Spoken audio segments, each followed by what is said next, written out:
Since 1978, the United States has provided Egypt with over $50 billion in military assistance. But it's a relationship that goes well beyond security. We brought clean water to over a quarter of Egypt's population. We made loans to over 1 million small businesses. We helped eradicate hepatitis C and polio.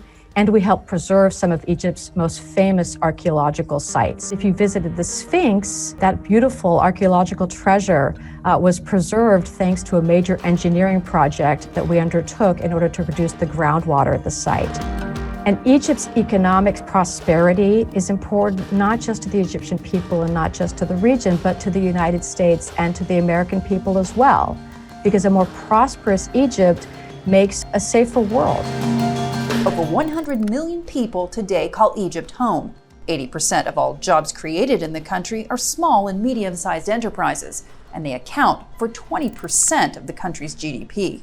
Well, Egypt is actually the only country in the region that had positive economic growth during this past pandemic year. We have programs at all levels and across the country that support entrepreneurship.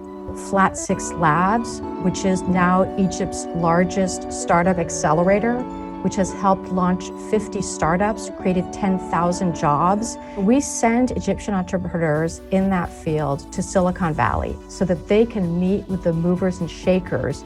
So we send up-and-coming Egyptian fashion designers to the United States so that they can learn about the business side of having a successful fashion company. And we had 10,000 young people participate in the Arab world's first ever Maker Fair, which we organized here in Cairo. Is there a sense, in your view, that with the new administration, a bigger emphasis will be placed on this kind of economic diplomacy as opposed to what we've seen in the past?